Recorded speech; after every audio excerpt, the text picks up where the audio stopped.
Mixed two মিডিয়ায় তোমাদের প্রত্যেককে স্বাগত। তোমাদের জেনপাস ইউজির ক্যান্ডিডেট তোমরা যারা আছো, জেনপাস ইউজির অনলাইন যে কাউন্সিলিং প্রসেস, সেই কাউন্সিলিং প্রসেস তোমাদের আজ থেকে শুরু হয়ে যাচ্ছে। তোমাদের ডিটেলস শিডিউলটা আমি দেখাচ্ছি, যে জেনপাস ইউজির কাউন্সিলিংয়ের যে শিডিউলটা, পাশাপাশি তোমাদের কাউন্সিলিংয়ের যেসব নিয়ম, হ্যাঁ, রুলস এবং গাইডলাইন রয়েছে, সেই গাইডলাইনগুলো অবশ্যই তোমাদের দেখাবো, তোমাদের সাথে শেয়ার করবো। এবং কিছু কিছু বিষয় আছে, অর্থাৎ চয়েস ফিলিং, যেমন কাউন্সিলিং প্রক্রিয়ার একটা গুরুত্বপূর্ণ অংশ চয়েস ফিলিং। সেই চয়েস ফিলিংটা তোমরা কীভাবে করবে, তোমাদের জিএমআর খুব ভালো হোক বা জিএমআর মোটামুটি হোক বা জিএমআর পিছনের দিকে হোক না কেন, যাই হোক না কেন, চয়েস ফিলিং তোমরা কীভাবে করবে এবং চয়েস ফিলিংয়ে কোন ভুলগুলো করা যাবে না, সেই সংক্রান্ত সমস্ত বিষয় আজকের এই ভিডিওর মাধ্যমে শেয়ার করছি। পাশাপাশি এএনএম জিএনএম এন্ট্রান্সে তোমরা যারা ক্যান্ডিডেট আছো, তোমাদের জন্যও কিন্তু এই বিষয়টা অবশ্যই গুরুত্বপূর্ণ হবে, কারণ চয়েস ফিলিং রিলেটেড যে বিষয়গুলো সেগুলো তোমাদেরও কাজে লাগবে। আচ্ছা, তাহলে দেখো, আমি ফার্স্ট অফ অল তোমাদের জেনপাস ইউজির যে শিডিউলটা কাউন্সিলিংয়ের, সেটা তোমাদের দেখাচ্ছি। দেখো, আজকে 6 তারিখ থেকে তোমাদের হচ্ছে কাউন্সিলিংয়ের অনলাইন রেজিস্ট্রেশন, অর্থাৎ candidate registration, payment of registration fee, choice filling, হ্যাঁ, এগুলো 6 তারিখ অর্থাৎ আজকে থেকে শুরু হচ্ছে, শেষ হবে 10 তারিখ, অর্থাৎ সর্বমোট তোমাদের 5 দিন হাতে সময় থাকছে। এবার এই যে চয়েস ফিলিং করার আগে বা রেজিস্ট্রেশন করার আগে তোমাদের যে বিষয়টা সবথেকে গুরুত্বপূর্ণ, চয়েস ফিলিংয়ের কলেজের লিস্টটা রেডি রাখা। এবার কিভাবে রেডি করবে সমস্ত বিষয় দেখাচ্ছি। দেখো, এরপরে সেকেন্ড যেটা আছে, candidates may modify and can lock their choice by this, অর্থাৎ 6 তারিখ থেকে 10 তারিখ choice filling plus choice locking দুটোই কিন্তু থাকছে। এবার যে আজকে আমি চয়েস ফিলিং করলাম, যে আজকে লক করে দিলাম, সেটা কিন্তু একদমই কেউ করতে যাবে না। তোমাদের 10 তারিখ অবধি সময় থাকবে। 10 তারিখের আগে যে কোনো দিন তোমাদের চয়েস লক করলেই হবে। চয়েস লক যদি তোমরা না করো, অটোমেটিক সেটা চয়েস লক হয়ে যাবে অটোমেটিক। তবুও তোমরা চয়েস লক করবে, এবং কতদিন পরে করবে, যে আজকেই চয়েস ফিলিং করে ফেললাম, আজকে লক করে দিলাম, এটা কিন্তু করবে না সবাই। কেন করবে না সেটাও আমি বিস্তারিত বলছি। এরপরে ফার্স্ট রাউন্ড সিট অ্যালটমেন্ট, সেটা 12 তারিখে, 12/8/2026, 12 তারিখে তোমাদের ফার্স্ট রাউন্ড সিট অ্যালটমেন্ট হবে। পাশাপাশি তোমাদের সিট অ্যালটমেন্ট হওয়ার পর যে বিষয়গুলো, সিটটাকে অ্যাকসেপ্ট করতে হয় ফিস দিয়ে, পাশাপাশি ইয়েস আপগ্রেডেশন এবং নো আপগ্রেডেশন, এই বিষয়গুলো কী, এবং ফাইনালি যেটা তোমাদের সেকেন্ড রাউন্ড যে কাউন্সিলিং, সেই সেকেন্ড রাউন্ড কাউন্সিলিংয়ে কারা তোমরা পার্টিসিপেট করতে পারবে, অর্থাৎ ফার্স্ট রাউন্ড হওয়ার পরে সেকেন্ড রাউন্ডে কারা পার্টিসিপেট করতে পারবে। তোমাদের মোট 3টে রাউন্ড হচ্ছে জেনপাস ইউজির ক্ষেত্রে। ওকে, আচ্ছা, তো চলো আমরা প্রথমেই যে বিষয়গুলো দেখে নেবো, সেগুলো হচ্ছে গাইডলাইনগুলো কাউন্সিলিংয়ের। ওকে, তো গতকালকে তোমাদের West Bengal joint entrance examination বোর্ডের পক্ষ থেকে গতকালকে তোমাদের কিন্তু এই জেনপাস ইউজির কাউন্সিলিং রিলেটেড যে গাইডলাইন, সেটা প্রকাশ করা হয়েছে। এবার এই গাইডলাইনে মেইন যে বিষয়গুলো তোমাদের সামনে উল্লেখ করছি আমি। প্রথমে দেখো, যে এখানে সেন্ট্রালাইজড অনলাইন প্রসেস, অর্থাৎ তোমাদের এই যে কাউন্সিলিংটা হবে, 3টা রাউন্ড থাকবে সেখানে। ফার্স্ট রাউন্ড, সেকেন্ড রাউন্ড, পরবর্তীতে মপ আপ রাউন্ড যেটাকে বলা হয়, এবং rank based eligibility criteria details এখানে দেওয়া আছে। তোমাদের মেইনলি যে বিষয়টা তোমাদের দরকার, সেটা হচ্ছে, আমি দেখো এখানে দেখো, তোমাদের যে বিষয়গুলো সব থেকে ভাইটাল, সেটা হচ্ছে কাস্ট ক্যাটাগরি সার্টিফিকেট রিলেটেড যাদের কোনো সমস্যা আছে, সেই বিষয়গুলো আগে বলে নিই। যে যদি কারো কাস্ট ক্যাটাগরি রিলেটেড সমস্যা থাকে, বা তোমাদের সার্টিফিকেটটা আগে ভ্যালিড ছিল, এখন ইনভ্যালিড হয়ে গেছে, বা রিভেরিফিকেশান তোমরা করতে গিয়ে সেটা ইনভ্যালিড হয়ে গেছে, সেক্ষেত্রে SC ST OBC WS PWD তাদের ক্ষেত্রে আগাম বলে রাখি, যে তোমরা কাউন্সিলিংয়ে পার্টিসিপেট যদি তোমরা সেই ক্যাটাগরি বেসে করো, তাহলে পরবর্তীতে তোমাদের ডকুমেন্টস ভেরিফিকেশানে যদি তোমাদের কাস্ট সার্টিফিকেট বাতিল হয়ে যায়, বা কোনো কারণে যে কোনো সার্টিফিকেট ইনভ্যালিড হয়, তাহলে তোমাদের কারেকশানের, অর্থাৎ সেই সময়টাতে তোমাদের কারেকশান ওনারা করে দেবেন, বা সেই কলেজ কর্তৃপক্ষ করে দেবেন। তারপরের রাউন্ডে, অর্থাৎ সেকেন্ড রাউন্ডে তোমরা কিন্তু এলিজিবল হবে। ঠিক আছে, এটা কিন্তু প্রথমেই তোমাদের বলে দিলাম কাস্ট ক্যাটাগরি রিলেটেড। এবার তোমাদের মেইন যেটা চয়েস ফিলিং, দেখো চয়েস ফিলিং তোমাদের জেনপাস ইউজির ক্ষেত্রে টোটাল, অর্থাৎ বিএসসি নার্সিং, আমি মেনলি ফোকাস করছি বিএসসি নার্সিংটা, সে বিএসসি নার্সিংয়ের টোটাল গভর্নমেন্ট কলেজ রয়েছে 24টা কলেজ রয়েছে। ওকে, তোমরা যখন দেখো, এখানে বলা আছে during registration once academic score are given and registration fees paid, the candidate can view all institute and courses available to him or her according to his or her eligibility criteria based on the input provided by him or her। অর্থাৎ তোমাদের online registration করার সময় তোমরা যখন registration fee paid করবে, এবং তারপরেই তোমাদের যে কলেজের অর্থাৎ ইনস্টিটিউটের অপশানগুলো চলে আসবে। সেখানে বিএসসি নার্সিং তোমরা যারা করতে ইচ্ছুক, তোমাদের কিন্তু 24টা গভর্নমেন্ট কলেজ রয়েছে, আর বাদবাকি কিছু রয়েছে তোমাদের প্রাইভেট কলেজ, এবং মেল যে বিএসসি নার্সিং তাদেরও কিছু প্রাইভেট কলেজ রয়েছে। এবার প্রশ্ন হচ্ছে, তাহলে এই যে চয়েস ফিলিং আমরা কিভাবে করব? প্রথম কথা হচ্ছে, তোমরা যে সমস্ত ক্যান্ডিডেট শুধুমাত্র গভর্নমেন্ট কলেজ থেকে নার্সিং বা বিএসসি নার্সিং করতে ইচ্ছুক, তাহলে গভর্নমেন্ট কলেজ থেকেই তোমরা করবে।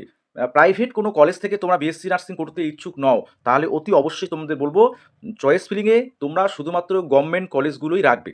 ওকে, আচ্ছা, এবার যদি কোনো এরকম ক্যান্ডিডেট থাকে যে গভর্নমেন্টকে না পেলে, গভর্নমেন্ট কলেজে বিএসসি নার্সিং সুযোগ না পেলে তোমরা প্রাইভেট কলেজগুলো বা প্রাইভেট কলেজে করতে চাও, তাহলে সেক্ষেত্রে প্রথমে তোমাদের গভর্নমেন্ট কলেজগুলো দিতে হবে, তার পরবর্তীতে তোমাদের প্রাইভেট কলেজগুলো তোমাদের যেগুলো তোমাদের পছন্দ সেই কলেজগুলো সিরিয়ালি দিতে হবে।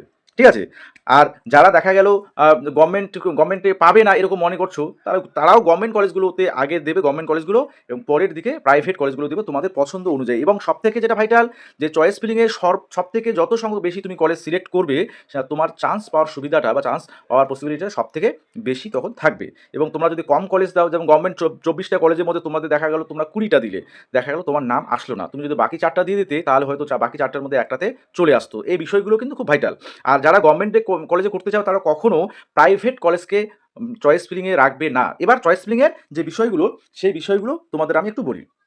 যে তোমাদের সাপোজ কোনো একজন ক্যান্ডিডেট, সে কলকাতার, আমি কলকাতার একজন ক্যান্ডিডেট, আর উত্তরবঙ্গের বা নর্থ বেঙ্গলের কোনো ক্যান্ডিডেটকে দুটা বিষয় নিয়ে আমি চয়েস ফিলিংটা তোমাদের একটা আনুমানিক যে ধারণা যে কীভাবে সাজাবে। আচ্ছা, প্রথম কথা, তোমাদের কাউন্সিলিংয়ের ক্ষেত্রে যেমন অনলাইন রেজিস্ট্রেশন প্রক্রিয়া যখন শেষ হলো, তারপরে তোমাদের রেজিস্ট্রেশন ফিটা যখন তোমরা পেমেন্ট করে দেবে, তারপরে কলেজের লিস্টে আসবে, এবং সেখান থেকে কলেজের নামগুলো তোমরা ভালো করে আগে দেখবে যে তোমাদের গভর্নমেন্ট কলেজগুলো কোনগুলো।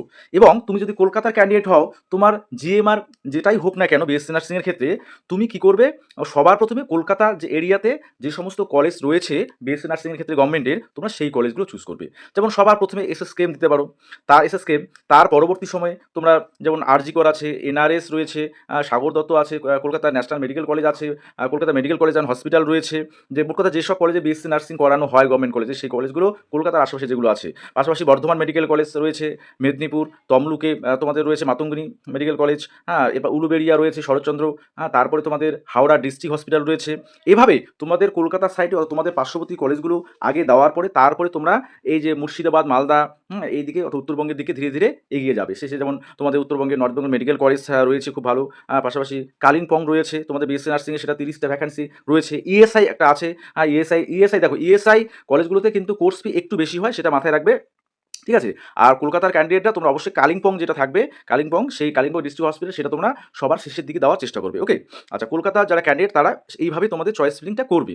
হ্যাঁ, এবার তোমাদের নর্থ বেঙ্গলে যদি কোনো ক্যান্ডিডেট হয়, এবার যদি নর্থ বেঙ্গলের ক্যান্ডিডেট সে যদি চায় আমি আমার জিএমআর ভালো, আমি ওয়েস্ট বেঙ্গলের সবথেকে টপ যে কলেজগুলো, সেই কলেজগুলোর মধ্যে কোনো একটা থেকে আমি নার্সিং এই যে ডিগ্রি কোর্সটা, বিএসসি নার্সিংটা করব, তাহলে তোমার ক্ষেত্রে অবশ্যই কলকাতার ক্যান্ডিডেট, সেটা সে যেভাবে চয়েস ফিলিংয়ের কথা বললাম, যে কলকাতার এসএসকেএম থেকে শুরু করে কলকাতার মেডিকেল কলেজ অ্যান্ড হসপিটাল, তারপর আরজিকর, এনআরএস, হ্যাঁ, এই যে ভালো ভালো কলেজগুলো সেগুলো প্রথমের দিকে রাখবে।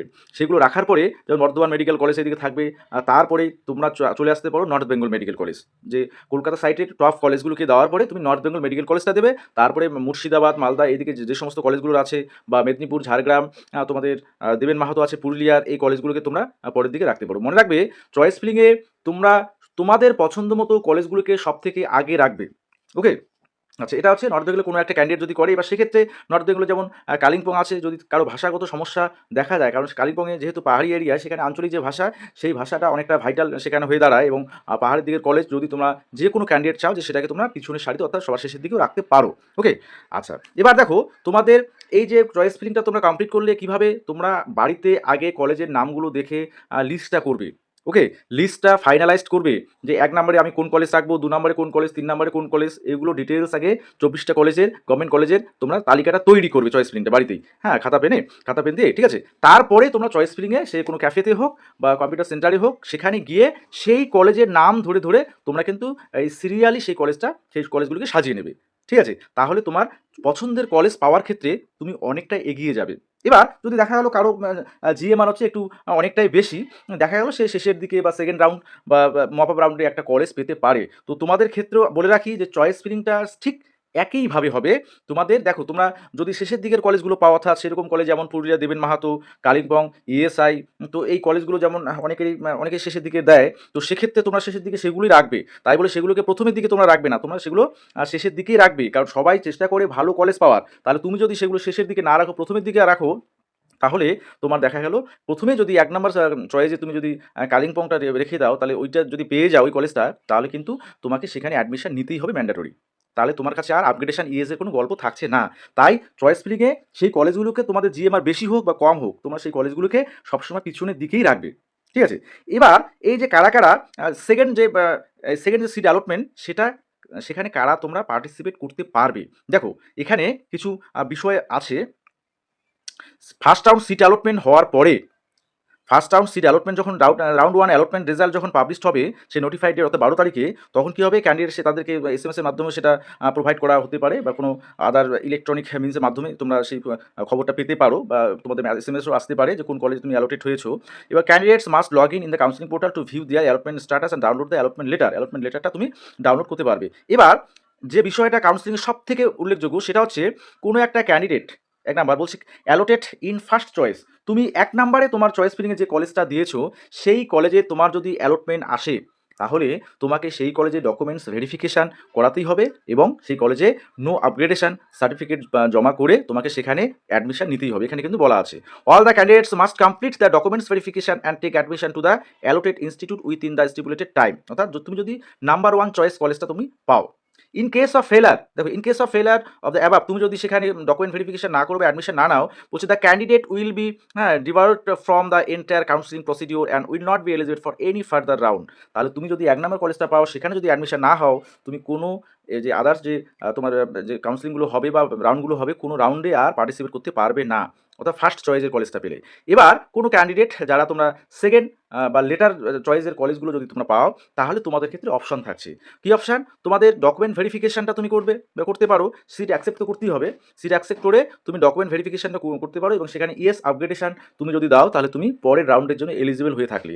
আর আপগ্রেডেশন নো যদি দাও ডকুমেন্ট ভেরিফিকেশনের পরে, তাহলে নো আপগ্রেডেশন মানে তোমাকে সেই কলেজে অ্যাডমিশন নিতেই হচ্ছে। তাহলে আপগ্রেডেশন ইয়েস মানে তুমি পরের রাউন্ডে দেখতে চাও, পরের রাউন্ডে তুমি আরও ভালো কলেজ পাবে কি না সেটা দেখতে চাও।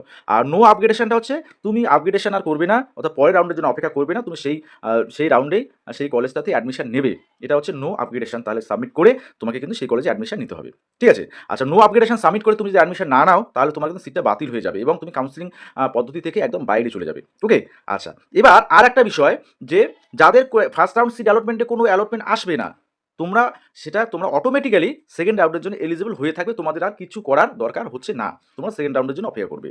এবার এরকম যদি ক্যান্ডিডেট থাকে যে ফার্স্ট রাউন্ডে অ্যালটমেন্ট, বলছে যে ফার্স্ট রাউন্ডে তুমি অ্যালটমেন্ট পেয়েছো সেকেন্ড অর লেটার চয়েসে, সেকেন্ড চয়েস বা তার পরবর্তী কোনো চয়েস কলেজে তুমি বা অ্যালোটেড হয়েছো, এবার সেটা তুমি নন রেসপন্সিভ, অর্থাৎ তুমি সেখানে কোনো রেসপন্স করছো না, অ্যালোটেড হওয়ার পরেও তুমি কিছু করবে না। তুমি যদি সেখানে এই যে সিট অ্যাকসেপ্ট করে ফিসটা জমা দাও, হ্যাঁ সিট অ্যাকসেপ্টেন্সের বিষয়ে বা ফিস জমা দাও বা না দাও, বা ভেরিফিকেশান বলছে did not verify documents or did not pay any seat acceptance fee will be eligible for the next round, হ্যাঁ with their existing choice fill up, those candidates may also option for fresh choice fill up in the very next round। এখানে কিন্তু একটা গুরুত্বপূর্ণ vital বিষয়, সেটা হচ্ছে তুমি first রাউন্ডে সেকেন্ড চয়েস বা তার পরবর্তী চয়েসগুলোতে তুমি যদি পেয়ে যাও এবং পাওয়ার পরে তোমার দুটো অপশান, তুমি যদি সিটটা অ্যাকসেপ্ট করো তাহলে তোমাকে সিট অ্যাকসেপ্টেন্স ফিটা পেমেন্ট করতে হবে, পেমেন্ট করার পরে তুমি ডকুমেন্টস ভেরিফিকেশনে যাবে, ঠিক আছে।